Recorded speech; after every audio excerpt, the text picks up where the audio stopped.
छोटी सी कहानी है, अगर पसंद आए तो लाइक कमेंट शेयर ज़रूर करिएगा। एक छोटी सी फैमिली थी जिसमें सास ससुर और बेटे बहू रहते थे।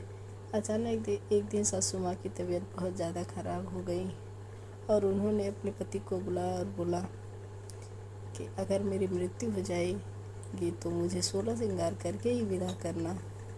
तो ससुर जी की आंखों में आंसू भरे हुए थे। बोले ऐसा क्यों बोल रही हो? बोले कि मेरी ये इच्छा है, अगर मेरी तबीयत इतनी ज़्यादा ख़राब, अगर मेरी मृत्यु हो गई तो बगैर मेरा 16 श्रृंगार किए मेरी विदाई मत करना। तो पिताजी ने बोल दिए ठीक है, हाँ ठीक है, अगर आपकी यही इच्छा है। उनके पति तो बोले हम यही करेंगे। तो बेटे और बहू दोनों खड़े होकर वो देख रहे थे कि अचानक माँ जी ऐसा क्यों बोल रही हैं। बहू भी रोने लगी, बेटा भी रोने लगे। तो बोल रही सासू माँ बोल रही कि बहू ये मेरी अंतिम समय है, अभी घर परिवार तुम ही क्यों संभालना है, सारी जिम्मेदारी तुम्हारे ही ऊपर आएगी मेरे जाने के बाद। तुम सबका ख्याल रखना, अपने ससुर जी का भी ख्याल रखना, को अपने पिता समान समझना। इतना कहते और अचानक उनकी मृत्यु हो गई और सब रोने धोने लगे। फिर तैयारी होने लगी अर्थी जाने की। जब भी उनके ससुर जी गए मांग भरने के लिए, लड़के के पिता यानी कि पत्नी के उसके हस्बैंड जी जब गए सासू माँ की, तो मांग भरा। उन्होंने अपने बहू से बोला बहू अपनी माँ जी का मंगलसूत्र लाओ। तो मंगलसूत्र ला के दिए। तो उन्होंने बोला कि मंगलसूत्र पहना दो इनको, इनकी इच्छा थी हम इनका 16 श्रृंगार करके विदाई करें तो हम ऐसा ही करेंगे।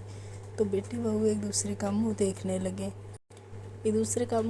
लगे, वो बोलने लगे कि ये 2.5-3 लाख का मंगलसूत्र और ससुर जी ऐसे पहना कर भेज रहे हैं, ससुर जी का दिमाग तो नहीं खराब हो गया है?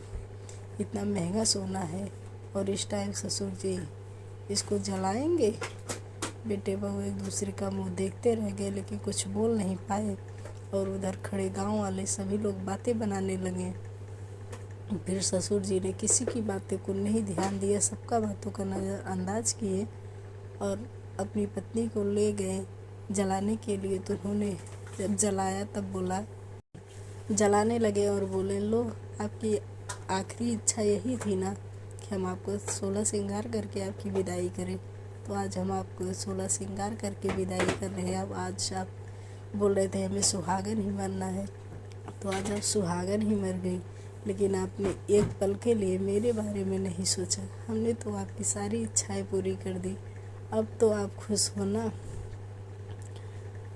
तो वहाँ से वो अपनी आँखों में आंसू लिए वापस घर को लौट आए। और इसके बाद सभी लोगों ने बातें बनाना शुरू करे, अरे बूढ़ा सठिया गया है, इतना महंगा इतना कीमती मंगलसूत्र था उन्होंने जला दिया। तो ये बताइए आप लोग कि क्या उन्होंने ये सही किया कि गलत किया? अपनी पत्नी की ख्वाहिश पूरा करके अच्छा किया या गलत किया? कमेंट करके ज़रूर बताना।